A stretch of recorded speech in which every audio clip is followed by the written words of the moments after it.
Dracula. Retold by Margaret Tarner. The Road to Castle Dracula. My name is Jonathan Harker. I am a lawyer and I live in London. About 7 years ago, some strange and terrible things happened to me. Many of my dear friends were in danger too. At last we have decided to tell the story of that terrible time. Part of my work is to find houses in England for rich people who live in foreign countries. At the beginning of 1875, I received a letter from Transylvania, a country in Eastern Europe. The letter was from a rich man called Count Dracula. He wanted to buy a house near London. The Count asked me to find him an old house with a large garden. The price of the house was not important. I found him a large, old house to the east of London. I wrote to the Count and he agreed to buy it. There were many papers which he had to sign. To my surprise, Count Dracula invited me to visit him in his castle in Transylvania. "Bring the papers with you," he wrote in his letter. "I can sign them here." I was very busy and did not want to go. Transylvania was far away and few English people had been there. There was another reason too. I was going to get married in the autumn to my darling Mina. I did not want to leave England until we were married. But Mina said that I should go. "The Count is a rich man," she said. "You may be able to do more business with him. You can travel most of the way by train. In 2 weeks, you will be home again." So I accepted Count Dracula's invitation. I left England at the end of April. Mina gave me a book about Transylvania to read on the train. On the morning of May 4th, I reached Bistritz, a small town in Transylvania. It was a beautiful day. The sun was shining on the great Carpathian Mountains. Somewhere, high up in those mountains, was Castle Dracula where the Count lived. The coach from Bistritz would take me to the Borgo Pass. There, the Count's carriage would meet me. The coach left from the inn in Bistritz at 3 o'clock. I had 6 hours to wait. I decided to have a meal. Nobody in the inn spoke English, but the innkeeper spoke some German. He welcomed me and I was soon eating a good meal. The inn was very crowded. I watched all the people in their brightly colored clothes. They were speaking in languages I could not understand. I drank some more wine and called to the innkeeper. "What can you tell me about Count Dracula?" I asked him. "Have you ever seen his castle?" The innkeeper walked away without answering my questions. All the people in the inn stopped talking. They looked at me in fear and surprise. Then they all began to talk at the same time. I heard the name Dracula and another word repeated several times. I looked at my dictionary. They were saying the word vampire. Where had I read the word before? I opened the book that Mina had given me. "There are many old stories about the vampires of Transylvania," I read. "Vampires are men and women who never die. Vampires have long, sharp teeth. They bite the throats of living people. Then they drink their blood. Everyone in Transylvania fears vampires. People often wear a cross to keep themselves safe." I shut the book quickly. Did people believe these stories? It was time for me to leave. I paid for my meal. Then I walked outside and got into the coach. There was a crowd of people outside the inn. Suddenly the innkeeper ran forward and spoke to me through the coach window. "Must you go to Castle Dracula?" he said. "Do not go to that terrible place." "I have important business with the Count," I answered. "Then take this," the innkeeper said, "and may God help you." And he put a gold cross on a chain into my hand. As the coach began to move, strange thoughts went through my mind. Who was this man I was going to meet? Did Count Dracula have strange powers? I could not believe it. The coach began to move more quickly. The sun shone on the trees and the water of little rivers. There was snow on the tops of the highest mountains. What a beautiful country Transylvania was! The mountains were closer to us now, and the road went higher and higher. Shadows grew longer as the sun began to go down behind the mountains. Then suddenly, the light had gone. The mountains and sky were dark. The coach went faster and faster. I could hear a terrible sound. It was the howling of wolves. The moon was shining now. I could see dark shapes near the road. The coach went higher and higher. And now I could see a narrow road to the right. The coach stopped. We were at the Borgo Pass.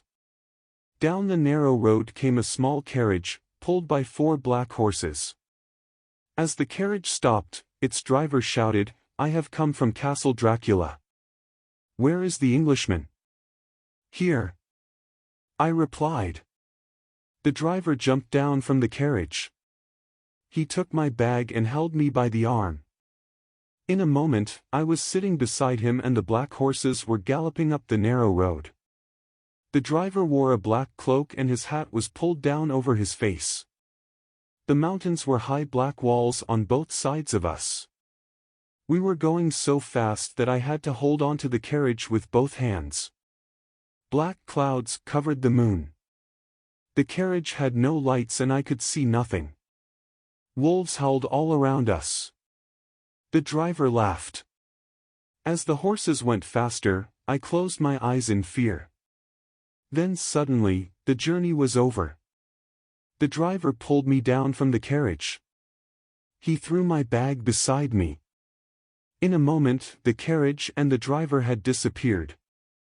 I had arrived at Castle Dracula. A prisoner in the castle. I looked up at the high castle walls. There were no lights in any of the windows. In front of me was a great wooden door. As I stood there, I heard the door being unlocked. It opened slowly. A very tall old man was standing there. He held a lamp in his hand. His hair and face were white and he was dressed in black. He held his lamp up high and said, "Welcome to my home. Enter Castle Dracula, Mr. Harker." As I stepped inside, Count Dracula took hold of my arm. He was terribly strong and his hand was as cold as ice. The Count locked the door carefully and put the keys into his pocket. I followed him down long passages and up winding stairs. I walked like a man in a dream. At last, the Count opened a door and led me into a room without windows. I could see 2 open doors. Through one door, I could see a bedroom. Through the other door, I could see food and drink on a table. "When you are ready, my dear friend," the Count said, "I shall be waiting for you." In a few minutes, I was sitting at the table. I was very hungry. The Count told me he had already eaten. Later, we sat together near the fire. The Count spoke good English and he asked me many questions. I was tired and I began to feel very ill. The castle was completely silent. But outside the wolves were howling. "Can you hear the children of the night?" the Count said quietly. "Listen to their music." Count Dracula's face was very close to mine. The fire made his eyes shine with a red light. There was an unpleasant smell in the room. I wondered what it was. The Count smiled. He had very red lips and his teeth were long and sharp. "You are tired," he said. "It is time for you to sleep." That night, I had strange and terrible dreams. In my dreams, I heard the sound of wolves and strange laughter. When I woke up, it was late in the morning. There was fresh food in the other room and a note from the Count on the table. "I have to leave you alone today," I read. "You can go anywhere in the castle. But some doors are locked. Do not try to open them." I saw no one all day. But I found the Count's library. It was full of books about England and I spent the day reading them. I was still reading when Count Dracula returned in the evening. "These books are my good friends," he said. "They have taught me a lot about your country. And now I have you, Mr. Harker, to talk to." "You speak English well, Count," I said. The Count smiled and showed his sharp, white teeth. "You must tell me about my new house," he said. "And you have papers for me to sign." I showed Count Dracula the maps and photographs I had brought with me. "The house is about 22 kilometers to the east of London," I told him. "It is large and parts of it are very old." "Good," said the Count. "I have always lived in an old house. I could not live in a new one." "The gardens have a high wall around them," I went on. "This is a photograph of the chapel. It is the oldest part of the house. So I shall be near the tombs of the dead," said Count Dracula quietly. He held the photograph in his hand. For the first time, I noticed his long, pointed nails. The Count went on talking all night long. Once, I must have fallen asleep. I sat up suddenly. Count Dracula was leaning over me. His breath had a terrible smell. What did it remind me of? As I opened my eyes he turned away.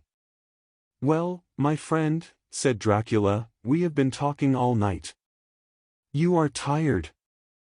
Go to bed and sleep." But I did not sleep well. My mind was troubled. Once more, I had terrible dreams. It was very early when I woke up. I decided to dress and shave. I looked round my bedroom. To my surprise, there was no mirror. Fortunately, I had brought a small shaving mirror with me. I hung it by the window and began to shave.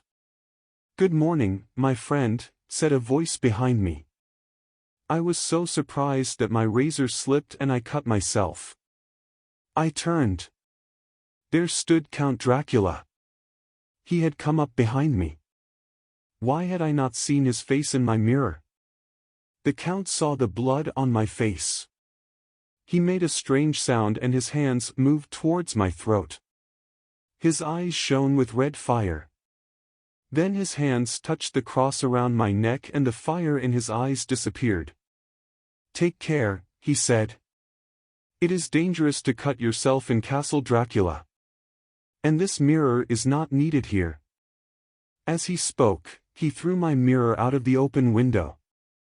It broke on the stones far below. The Count turned and left the room. When I went to have my breakfast, he had gone. I was by myself once again. I was very restless. I spent the day looking round the castle. Wherever I went, I found locked doors. Some windows opened but they were high up in the castle walls. The ground was hundreds of meters below. There was no way out of the castle. Except for Count Dracula, I was completely alone. Was I a prisoner in this strange and terrible place? The vampires.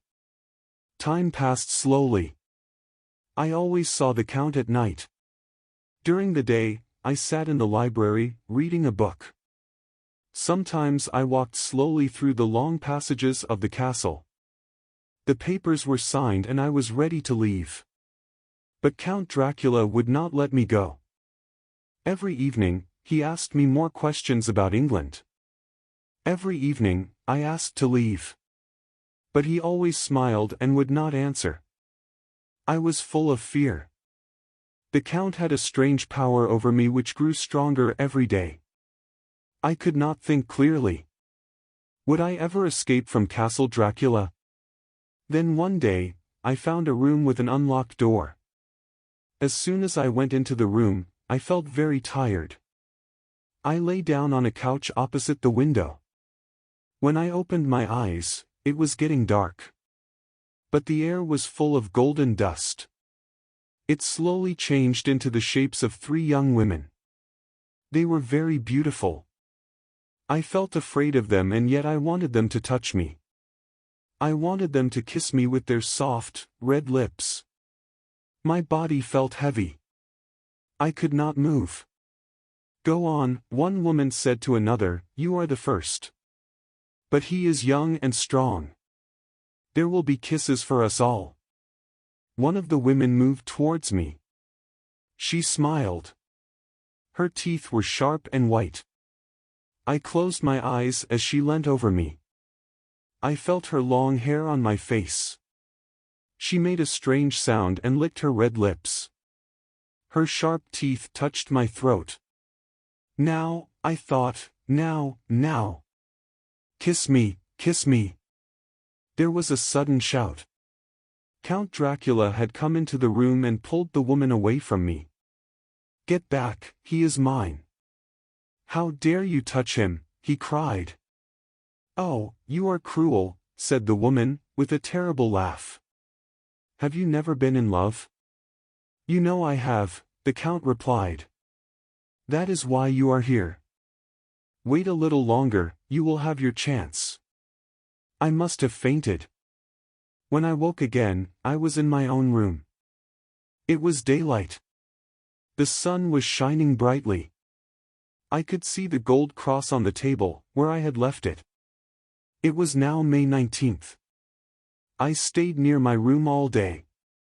When I saw the count in the evening, it was difficult to hide my fear. But he smiled as usual and said, "My dear Mr. Harker, I am happy to have you as my guest. But I know you want to see your Mina again." The count put some paper and 3 envelopes on the table. "The post in Transylvania is not good," he said. "But write what I tell you and Mina will get your letters." He told me what to write. He made me put dates on the letters. The last letter was dated June 29th. What could I do? I was terribly afraid. I wrote down the count's words. In the last letter, I told Mina that I had left the castle and was on my way home. I knew then that Count Dracula meant to kill me. But not yet. It was 6 weeks until June 29th. I had 6 more weeks to live. The days went by. I was Dracula's prisoner and he. What was he? Would I ever know the truth about him? Then it was June 29th. That night, Count Dracula spoke to me. "My dear friend, you and I must part. Tomorrow I must go to England. Perhaps one day we shall meet again." What did he mean? I had to find out the truth. I decided to follow Dracula to his room. He went in and locked the door behind him. I heard a window open. I looked out of a window in the passage. I could see the window of the count's room. As I watched, Dracula came out of the window and moved down the wall, head first. His black cloak looked like the wings of a huge bird. In the bright moonlight, I watched him move down the wall and out of sight. I had to think. I had to make a plan. I went back to my room and looked again at my book about Transylvania. Vampires always hunted and killed at night. Sometimes they became animals. But during the day, vampires lost their strange powers. I had never seen Count Dracula during the day. If I went to his room in daylight, perhaps he could not harm me. Perhaps I could take his keys and escape at last. All night, I waited by the window in the passage. At dawn, Count Dracula returned. When the sun was high in the sky, I climbed out of the window. I moved carefully down the wall and across to the Count's open window. There was nothing in the room except a great heap of golden coins. One door was locked. But the second one opened and I went through it. A stone stairway went down and down to a long passage. I was in an old chapel. The stones in the floor had been taken away. There were great holes where the earth had been. The chapel was full of wooden boxes, 50 of them. Their lids had not been fixed on. Each box was full of earth. One box was covered and I lifted the lid. There, on a heap of earth, lay Count Dracula. His white hair was now dark grey. His thin, white face was fat and red. Fresh blood ran from his lips and there was a terrible smell, the smell of blood. The vampire was resting after his meal. His eyes were open, but he did not move. I could see his long, white teeth. At that moment, I heard shouts and the sound of many feet. I ran back through the door and into the passage. The door closed behind me. I stood there, listening. The chapel was full of men. They were hammering down the lids of the boxes. Then I heard them pulling the boxes along the ground. A door was shut and locked.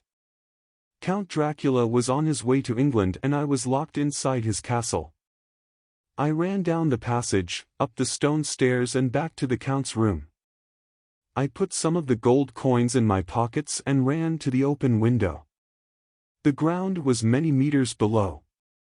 With a prayer to God, I climbed out of the window and moved slowly down the wall. A visit to Hythe. In England, Mina was waiting for Jonathan Harker to return. His letters to her from Castle Dracula had been short and strange. Mina was worried. Was Jonathan ill? Why did he not return to England? In the middle of July, Mina was invited to stay with her friend, Lucy West. Lucy and her husband, Arthur, lived in the little town of Hythe, by the sea. Arthur West was a doctor. Arthur is in Amsterdam, Lucy wrote. He is staying with Professor Van Helsing, his old teacher. Come and stay with me until your Jonathan returns. Hythe is not far from London. The sea air will be good for you. Mina traveled down to Hythe the following day. The weather was good and the two young women went out walking every day. Sometimes, they walked by the sea. But most of all Lucy liked to walk to the old church on the hill. She enjoyed sitting in the quiet old churchyard. Mina and Lucy slept in the same bedroom. One night, near the end of July, Mina woke up suddenly. Lucy was walking out of the bedroom door, but she was fast asleep. Mina took her friend back to bed. Lucy did not wake up and, in the morning, she remembered nothing. On August 8th, the weather changed. Black clouds covered the sky. The air felt heavy and there was a thick mist over the sea. The storm came soon after midnight. Lucy was very excited by the thunder and lightning. She sat by the window all night, looking at the sea. By morning, everything was quiet. But there was a mist over the sea. Lucy's servant told the two friends that a ship had been wrecked on the shore. Was it an English ship? Are the poor sailors safe? Lucy asked her. It was a Russian ship, the woman replied. It had come from a place called Varna. There was something very strange about the ship. There was no one on it, living or dead. But as soon as the ship touched the shore, the woman went on, a huge dog jumped down. It ran away up the hill. There was another strange thing, too. The ship was full of big wooden boxes. Some men came from London and took them away. When the boxes were taken off the ship, one of them broke open. It was full of earth. Who would bring earth all that way? I cannot understand it. Lucy's face had gone white but her eyes were shining. Let's walk up to the church, Mina, she said. Perhaps we shall find the dog. But the churchyard was empty and no one had seen the animal. That night, Mina heard a noise and woke up. Lucy's bed was empty and the bedroom door was wide open. Lucy was nowhere in the house. Mina put on her clothes and her shoes. Then, taking shoes and a shawl for Lucy, Mina ran out into the silent street. Where had Lucy gone? Mina looked up and down the empty street. Was Lucy in the churchyard? Mina ran up the hill and stopped for a moment at the churchyard gate. Yes, there was Lucy. Was there something moving behind her? Mina thought she saw a white face and two red eyes. But when she reached Lucy, her friend was alone. Lucy was half asleep. Mina put the shawl round her friend and took her back to the house. When Mina was putting her to bed, she saw two red marks on Lucy's throat. Mina wondered what had made the marks. But she said nothing to Lucy. From that time, Lucy became paler and paler. Her pretty face grew thin and white. Mina knew her friend was ill. She wanted to send Arthur a telegram, but Lucy would not let her. "Arthur is doing some important work in Professor Van Helsing's hospital," Lucy said. "I do not want to worry him." But every night, Lucy left her bed while she was asleep. Mina had to lock the bedroom door to keep her friend safe. One night, Mina found Lucy leaning out of the open window.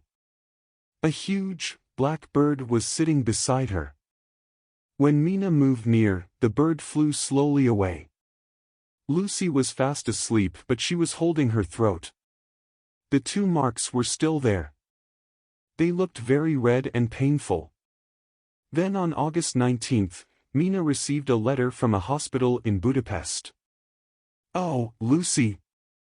Jonathan is safe!" Mina cried. "He has been very ill. But now he is asking for me. I do not want to leave you. You are not well. But I must go to Budapest." "Of course, my dear," Lucy said. "You must go to Budapest." Mina traveled by train to Budapest. It was a long journey. At last, she was able to hold her dear Jonathan in her arms. How thin and pale he was. "Why didn't you tell me you were ill?" Mina asked. "What happened at Castle Dracula?" "I cannot talk about Castle Dracula now," Jonathan whispered. "Terrible things happened there. Was I ill, or mad? I don't know. I can't tell you about it now. I will tell you all about it later." "Jonathan," Mina said, "forget what has happened. You must get well. Then we will begin our new life, together." "Yes," Jonathan whispered. "But we will get married at once. I will never leave you again." Mina and Jonathan were married on September 1st in Budapest. They did not reach England until September 18th. The weather in London was fine and warm. Mina and Jonathan drove slowly through the city in the early evening. The streets were full of happy people. Suddenly Jonathan gave a terrible cry. "My God, look," he said. "It is the Count." Jonathan pointed at a tall man who was talking to a beautiful young woman. The man had a cruel, white face. As he smiled, Mina saw his red lips and sharp, white teeth. "Count Dracula is here in London." Jonathan cried. "I was not mad. Those things did happen in Castle Dracula." "Please, Jonathan, you will be ill again," Mina said. "The Count has a house near London. Why shouldn't he be here?" "There is terrible danger," Jonathan told her. "I will tell you all about it when we get home." As they drove up to their home, a servant opened the door.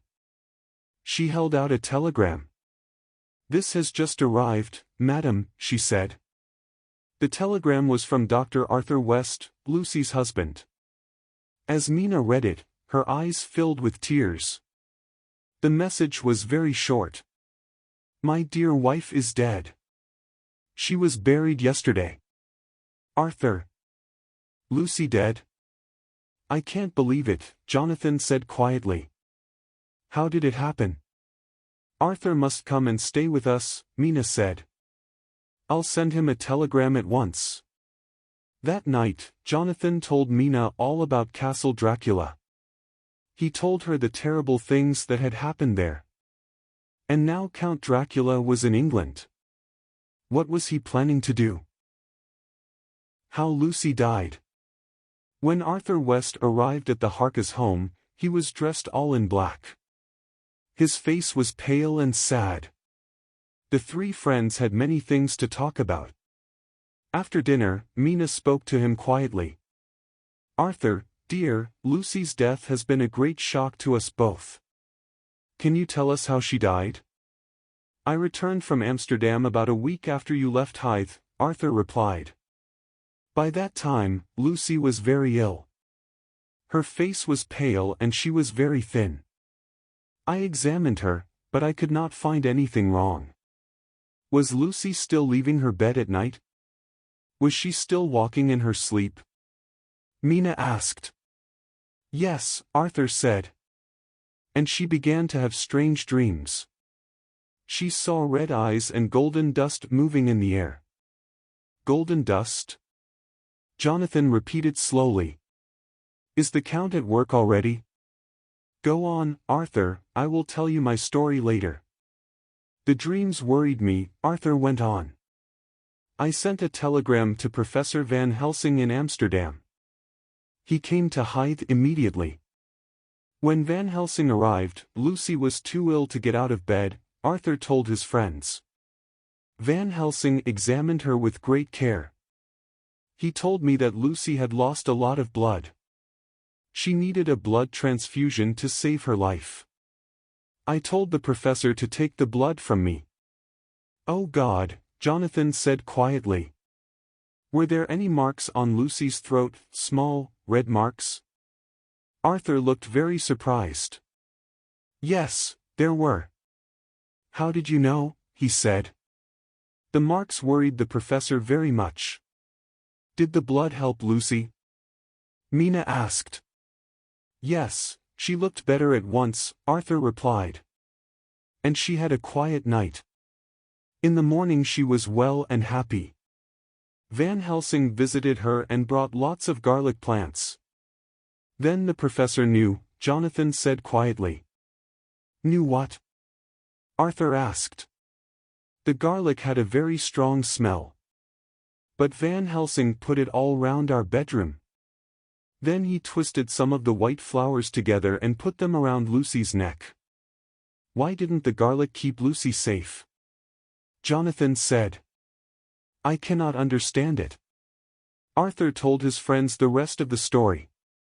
Van Helsing stayed in Hythe for a few days. Slowly, Lucy grew stronger. One night, Arthur went out to visit a sick child. Van Helsing was in the library reading. Lucy was sleeping in her room. The garlic flowers were round her neck and she looked very beautiful. The bedroom window was shut. "I was away for several hours," Arthur went on. "It was morning when I returned, but the house was silent. I went into the library. Van Helsing was sleeping in the chair. I called his name but he did not wake. Suddenly I was afraid. I ran upstairs and into our bedroom. The window was broken. There was glass all over the floor. Lucy lay on the bed with her eyes closed. She had pulled the garlic flowers away from her neck." Arthur stopped talking. There were tears in his eyes. After a few moments, he went on. "I ran to get Van Helsing," Arthur said. "I called his name many times before he woke. Then he hurried with me to Lucy's bedroom. When Van Helsing saw Lucy, he told me she was dying. The marks on her throat had gone. Van Helsing said we must wake Lucy immediately. She must not die in her sleep." At that moment, Lucy opened her eyes. She looked at me and smiled. Then she spoke to me. Her voice was slow and strange. She told me a man had come to the window. He had called her again and again. She had opened the window and asked the man to come in. Lucy took hold of my hand. Her fingers were as cold as ice. Lucy asked me to kiss her. But as I leant over, Van Helsing pulled me away. Then Lucy's face became angry. Her eyes were cruel. She was ugly. Arthur covered his face with his hands. "It was terrible," he said. She did not look like Lucy at all. "Poor Lucy," Mina said, and she held Arthur's hand. "Did the poor girl die peacefully?" "Yes, thank God," Arthur replied. When she opened her eyes, she was beautiful again. But Van Helsing would not let me kiss her lips. So I kissed her hand and her long black hair. Then she died. Dear Lucy is at peace now. Is she at peace? Jonathan said slowly. Has the professor gone back to Amsterdam? Yes, he has, Arthur replied. But he said he would return if anything happened to Lucy. I did not understand him. Lucy is dead. Mina looked at her husband. Their eyes were full of fear. Had Dracula been drinking Lucy's blood? Was she a vampire too? The beautiful Lady of Hythe. After a few days, Arthur West returned to his lonely house in Hythe. Jonathan and Mina did not say anything to Arthur about their fears. But they read the newspaper carefully every day. Then one morning, Jonathan saw these words. The beautiful Lady of Hythe. The young mothers of Hythe are very afraid. Something very strange is happening in this little town by the sea. Some young children have disappeared from their homes. When they were found, the children were safe. But they all told the same strange story. They had met a beautiful lady with long black hair. She had smiled at them and kissed them. All the children were found again in the old churchyard on the hill. They were very pale and they all had small, red marks on their throats. Who had taken them there? Was it the beautiful lady? What had made the marks on the children's necks? There have been no answers to these questions. Is Lucy the beautiful lady? Mina asked. Are the little children her first victims? I'm afraid they are, Jonathan answered. I will send a telegram to Van Helsing at once. He is the only man who can help us, and poor Lucy too. Professor Van Helsing left Amsterdam as soon as he received the telegram. He went at once to the Harkes home in London. Mina welcomed the old man with tears in her eyes. Thank you for coming so quickly, she said. We do not have much time, Van Helsing answered. I will do all I can to help. That night, Jonathan told the professor about Castle Dracula.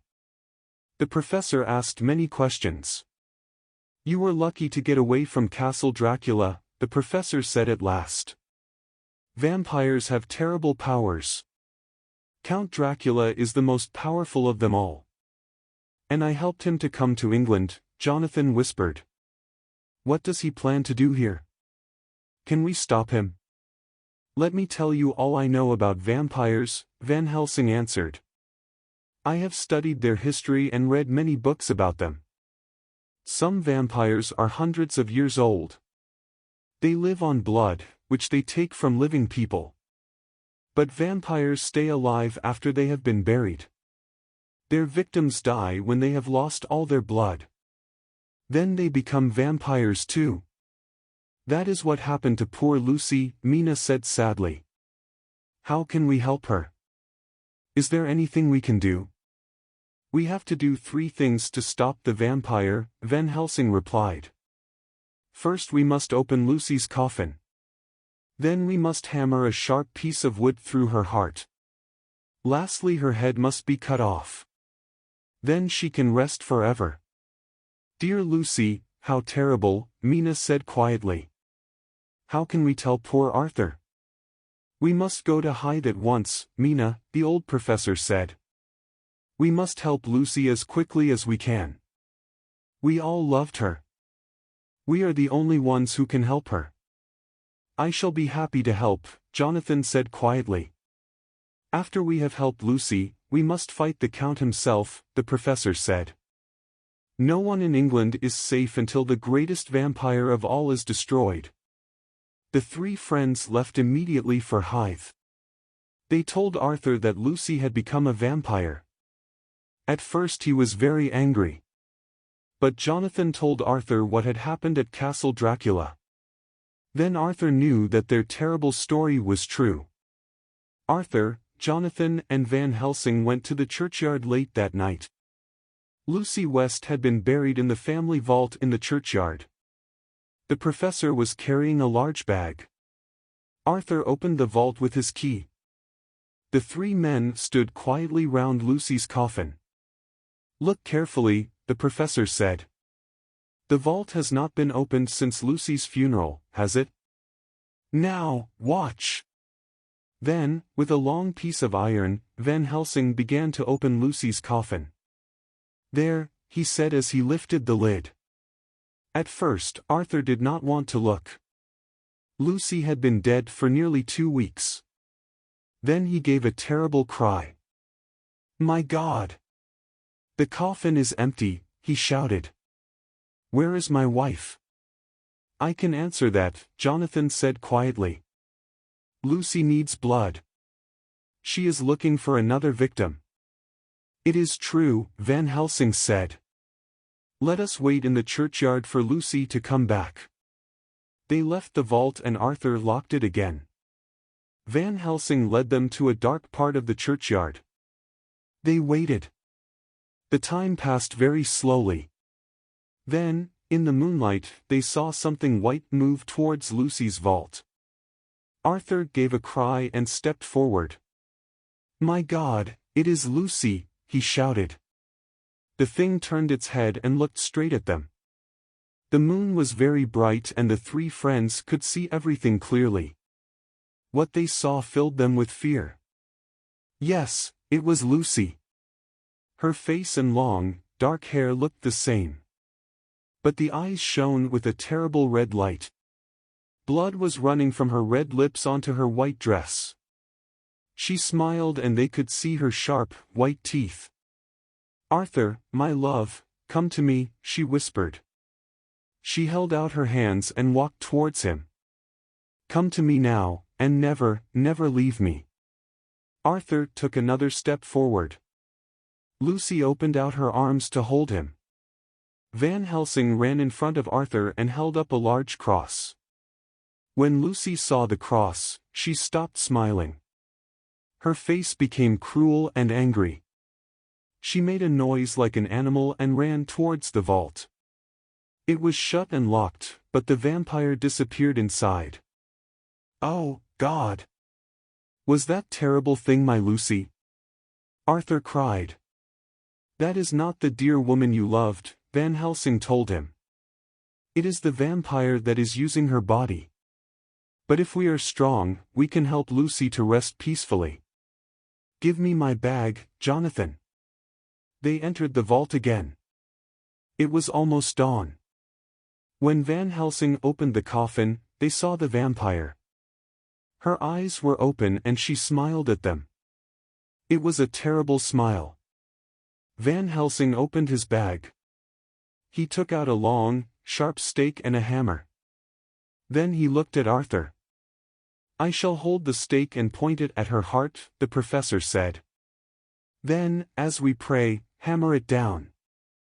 With a last look at the thing in the coffin, Arthur raised the hammer. He brought it down, once, twice, many times. Terrible screams came from the vampire's blood-covered lips.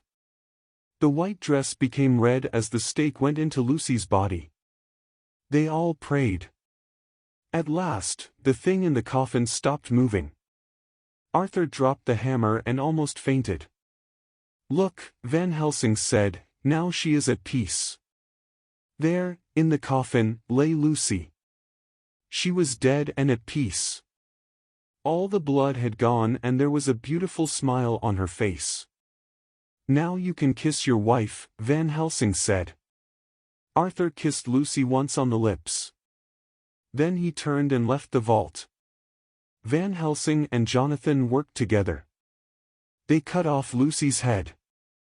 Then they closed the coffin lid and hammered it down. When they left the vault, it was daylight. Birds were singing and the air was warm. "We have begun our work," Van Helsing said to Jonathan and Arthur, "but we have not finished it. Now we must find Count Dracula. We must destroy him forever. The House of the Vampire. After they had left the vault, the friends slept for several hours. Then later in the day, they met to make their plans. We are all in danger, Van Helsing said. Dracula must know that he has enemies in England. He will soon find out what we are doing. Then he will attack us. Why don't we attack him first? Arthur cried. We must go to his house together. Where is his house, Jonathan? I can't remember, Jonathan replied slowly. It's very strange. I think Dracula has made me forget. All the papers about his house are in my office in London. Then let us all go back to London quickly, said Van Helsing. We must find out where Dracula is hiding. It will be safer if we are all together. The vampire is very powerful. They went to London and Jonathan hurried to his office. But he could not find the papers. They had all been taken. He returned home at once. He told the others what had happened. Dracula has taken the papers, Van Helsing said. He knows he is in danger. He knows we are his enemies. But vampires have no power during daylight.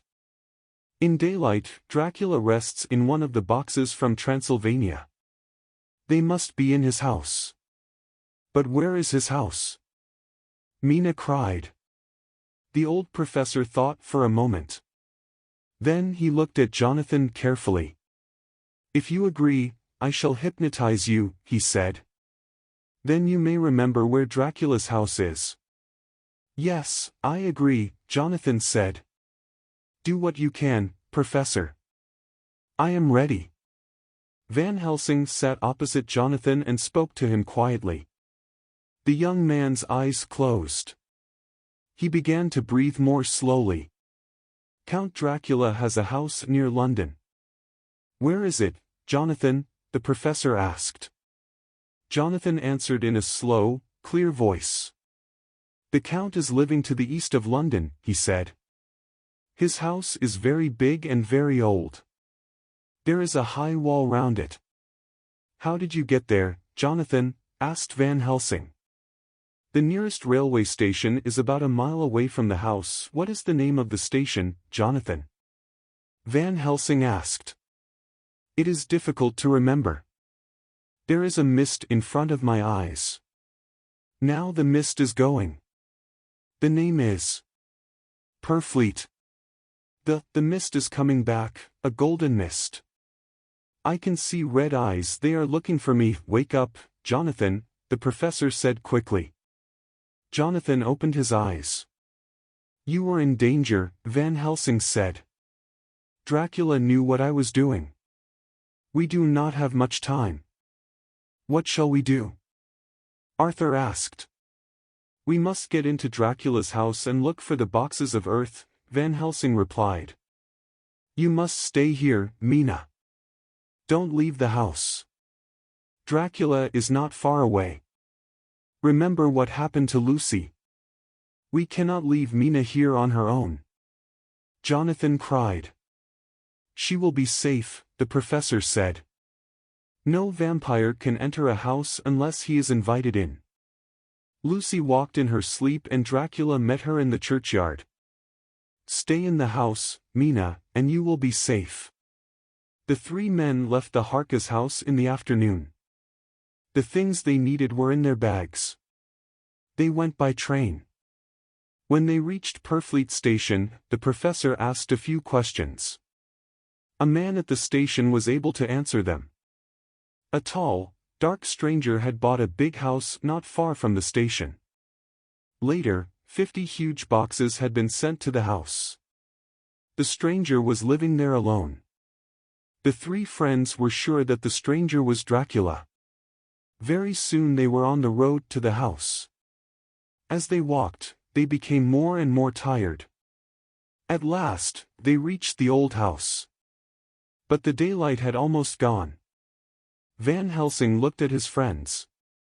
It is dark. "We are late," he said. "Dracula will have left the house. While he is away, we will destroy his resting places." The high wall of the garden was broken in one place. They were able to climb it easily. The garden was silent and empty. The house was dark. At the back of the house, they found a broken window. They were soon inside. The old house was full of dust. The air smelt unpleasant and it was very cold. Every room was empty. Then at the end of a long passage, they found a large wooden door.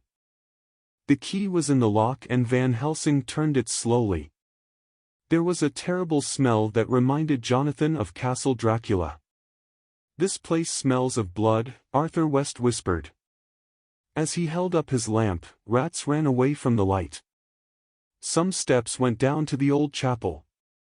There on the cold, wet stones were the wooden boxes. "Those are the boxes I saw in Castle Dracula," Jonathan said quietly. "We must work quickly," the professor said, opening his bag. "Dracula must not find us here. Inside every box we will place some holy bread. Then the vampire will be in our power." The men worked for many hours. One by one, the boxes were opened. Then holy bread was placed on the earth inside. The lids were hammered down. The two young men worked together. Old Van Helsing stood by the open door at the top of the steps. He held a cross in his hand. Jonathan and Arthur had one more box to open. Suddenly Van Helsing gave a cry. "The Count! The Count!" he shouted down to them. "The vampire is coming back. We have no more time. Leave the last box and follow me." One box was left unopened. Jonathan and Arthur ran up the stone steps and after the professor. As they reached the broken window, they heard a terrible cry. They turned quickly. Count Dracula was coming towards them. His face was white and angry. His eyes shone with red fire. When the vampire saw Jonathan, he jumped at him like a wild animal. But Van Helsing stood in front of Jonathan and held up his cross. Dracula stepped back. "You cannot stop me," he cried out, "I am Dracula. I have lived and fought my enemies for hundreds of years. I have fought armies. How can 3 men stop me now?" Suddenly the house was full of strange mist. The 3 friends got out of the window and ran across the garden. They found the broken part of the wall and climbed over. In the road, the air was clear. The moonlight shone on the men's white faces. "Come," said Van Helsing, "we must get back to Mina. She may be in danger." The 3 friends hurried to the little station. They caught a train to London. When they reached Jonathan's house, it was quiet. Jonathan unlocked the front door and the 3 men went upstairs to their own bedrooms. Jonathan opened his door quietly and then he gave a terrible cry. His friends ran into the room after him. The bedroom window was wide open and moonlight was shining into the room. Mina was on the balcony and a dark shape was leaning over her. It was Count Dracula. One of his hands held the back of Mina's neck. The other held down her hands. But the vampire was not drinking Mina's blood. No, it was more terrible than that. Dracula was holding Mina's face to a long cut on his chest. He was making her drink his blood. The vampire turned his head. His eyes burned with a terrible red light. Blood was dripping from his red lips and long, white teeth. The vampire had already taken his meal of blood. Dracula gave a cry of anger, but Van Helsing was ready for him. The old doctor held his cross up high. A cloud covered the moon. It was suddenly dark. When the moonlight shone again, Dracula had gone. A little golden dust moved over the balcony. Poor Mina was almost mad with fear. When she saw Jonathan, she began to cry and cry. Van Helsing carried Mina back to the bed. Then he washed the blood from her face and neck. "My dear Mina," the old man said. "You are safe now. Can you tell us what happened?" "Oh, Jonathan, why did you leave me?" Mina cried. "I thought you were safe," Jonathan answered as he held his wife's hands. "I was asleep," Mina said. "I was dreaming. I saw a cloud of golden dust. I saw eyes burning with red fire. Something woke me. It was the sound of a child, crying. When I got up, I saw something moving in the garden. I opened the window and walked out onto the balcony. Then suddenly, he was standing beside me. I saw his red eyes, his cruel mouth and his long, white teeth. I knew it was Count Dracula. He smiled and said, 'Nothing can help you now. You are in my power.'" Mina covered her face with her hands. "Then he put his lips to my throat and drank my blood," she whispered. "I could not stop him. And now I have drunk his blood. I am a vampire too." "No, no!" Jonathan cried. "It is the truth," Mina replied. "I have drunk the Count's blood and I am in his power. I must do what he wants, even if I harm you, my husband." Then Mina looked at Van Helsing with tears in her eyes. "The vampire has won," she said. "No!" Van Helsing cried. "He is afraid, I am sure of it. He cannot stay in England now. He will use the last box to return to his own country. Sleep now, Mina. You must rest." But Mina went on speaking. "I have drunk the Count's blood and I am in his power," she said. "But perhaps we can use this power to destroy him. Hypnotize me, Professor, before dawn. I think I can tell you what the vampire plans to do." Van Helsing sat down beside Mina and moved his hand before her face. Her eyes closed. "Where is Count Dracula? What does he plan to do?" Van Helsing asked. "It is dark," Mina replied. Her voice was slow and clear. "I can hear moving water. Oh, the vampire's power is strong. But I hear a ship and men shouting. The ship is ready to leave. There is a mist, darkness. I cannot tell you any more." In a few minutes, Mina had opened her eyes. "We have won," Jonathan told her. "The vampire is leaving England. We are safe now." But Professor Van Helsing shook his head sadly. "Have you forgotten? Mina has drunk the vampire's blood, he has drunk hers. If Mina dies before Dracula is destroyed, she will be a vampire forever." The flight of the vampire. Count Dracula's plan had failed. The vampire was returning to his own country. In Transylvania he would be safe. If the vampire reached Castle Dracula he could rest and grow strong again. And while he lived, Mina was in terrible danger. Count Dracula had to be destroyed before he reached his castle. Arthur and Jonathan went to the port of London the next day. They found that a ship called the Queen Catherine had left for Varna. Varna was a port on the Black Sea. Dracula had traveled from Varna in July. When it was dark, a tall man had carried a huge wooden box onto the Queen Catherine. The man was Count Dracula. A thick mist had covered the ship before it sailed. And Dracula was in the box. The three men began to make their plans at once. Mina was resting in her room. "Vampires cannot cross water without help," the professor explained. "But Dracula is traveling by ship because it is easier. He will not have to move his box until the ship reaches land. When the ship reaches Varna, Dracula will wait for darkness. Then he will carry the box from the ship. Later, the box, with the Count inside, will be taken to Castle Dracula. There, the vampire will be safe. Then we must follow him. Arthur cried.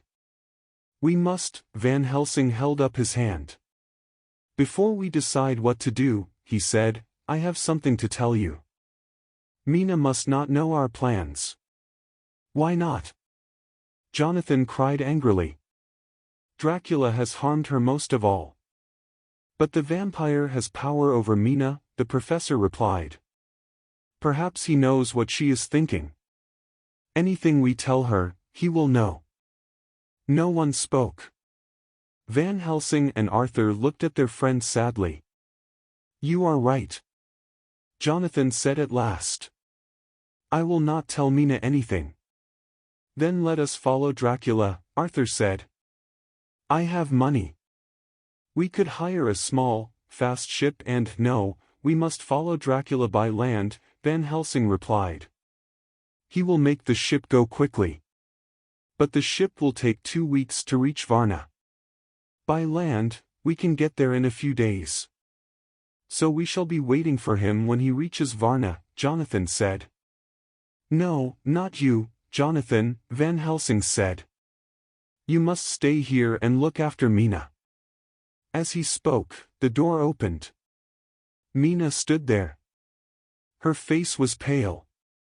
No one will stay here to look after me, she said. I am going with you. You will be in great danger if you come with us, the professor said. The nearer you are to Dracula. I know the danger, Professor, Mina replied. If Dracula calls me to him, I shall have to go. But you can hypnotize me. Then I can tell you where the Count is. The professor smiled. You are right, dear Mina, he said. Mina held Jonathan's hand and looked at her friends. Every day, Dracula has more power over me, Mina said. If his power becomes too strong, you must kill me. At last, the 3 men agreed. Thank you, Mina said quietly. Remember, if I become a vampire, I shall be your enemy, too. In the 2nd week of October, the 4 friends began their journey across Europe. They took the fastest trains and, in a few days, they were in Varna. Professor Van Helsing hypnotized Mina every day. He hypnotized her before dawn and before darkness came. Dracula's power was not as strong then. Mina always said the same words. Everything is dark.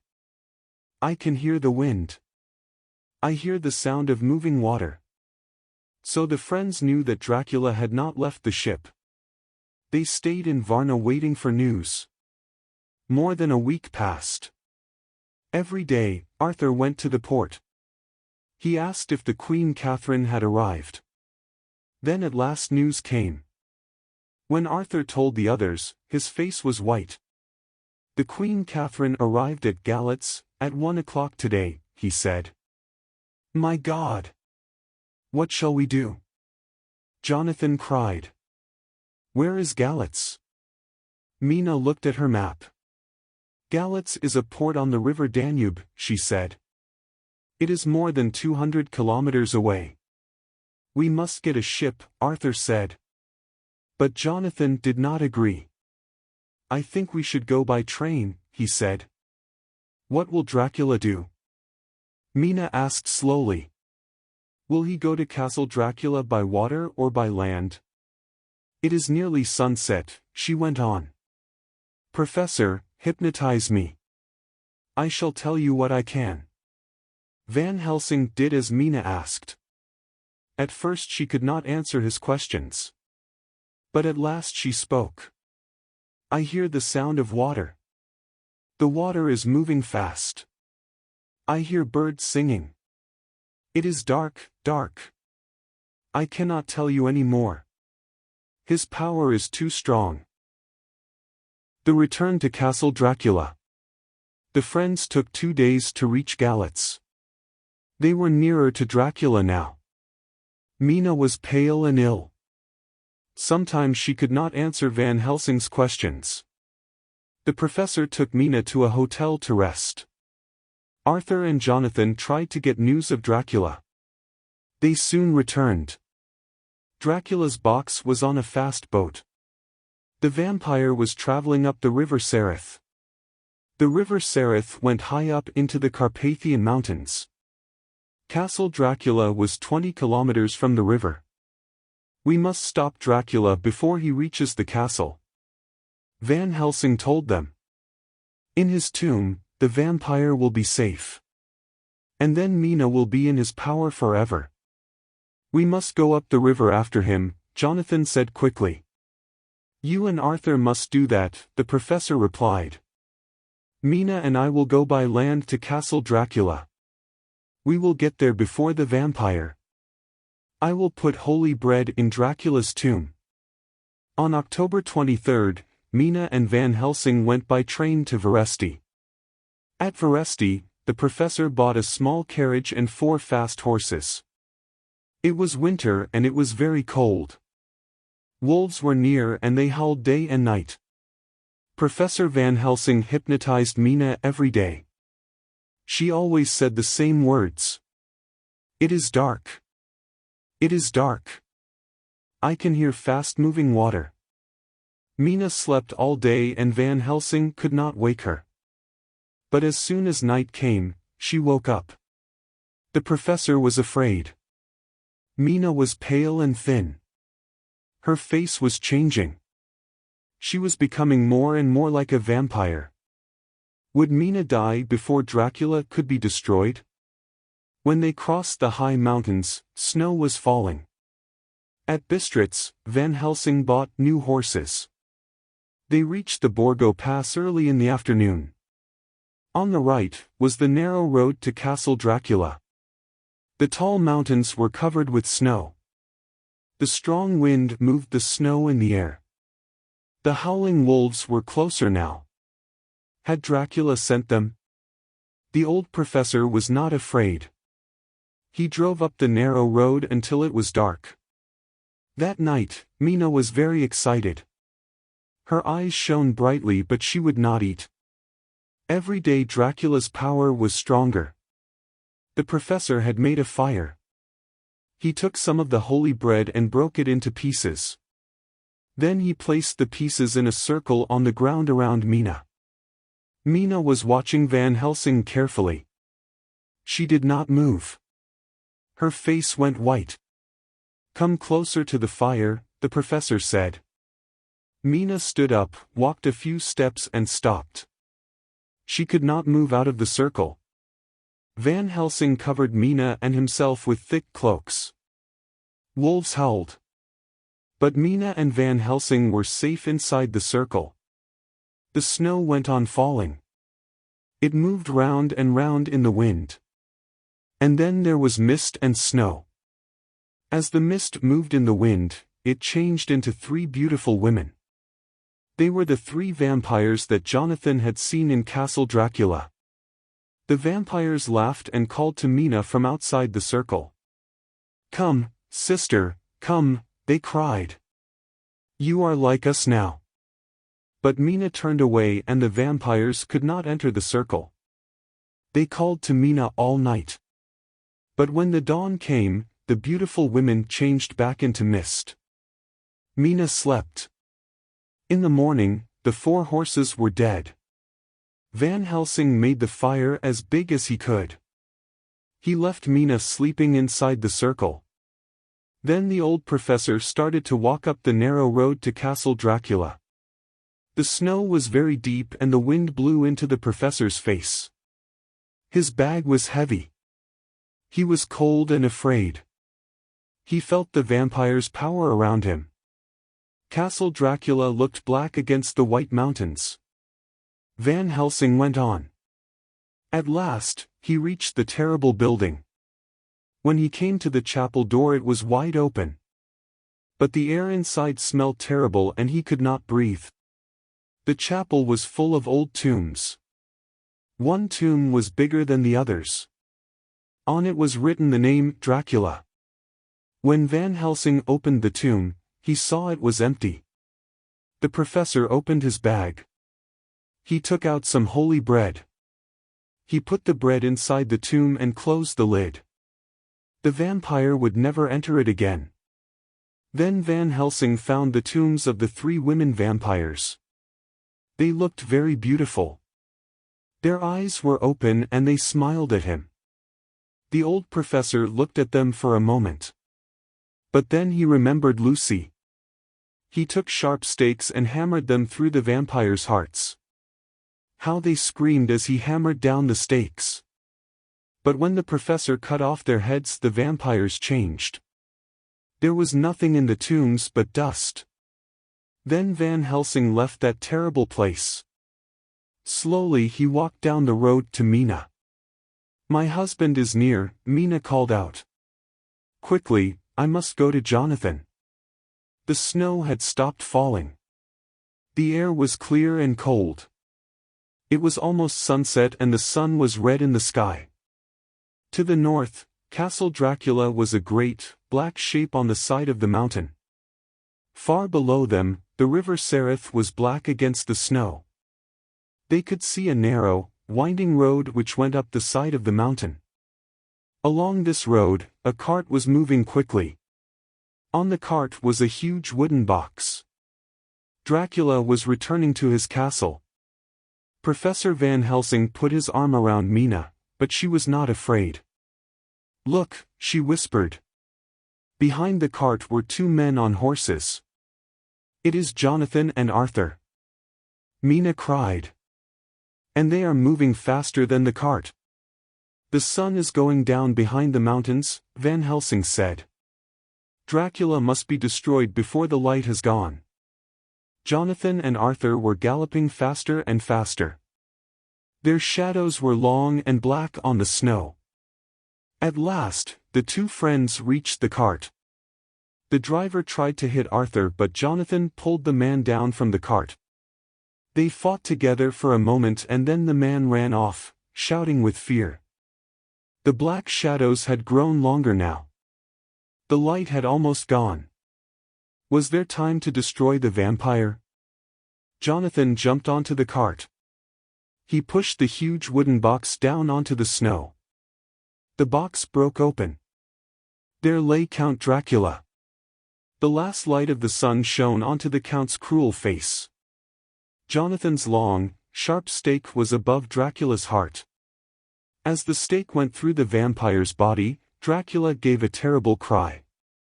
Then Arthur's knife cut through the vampire's throat. There was silence.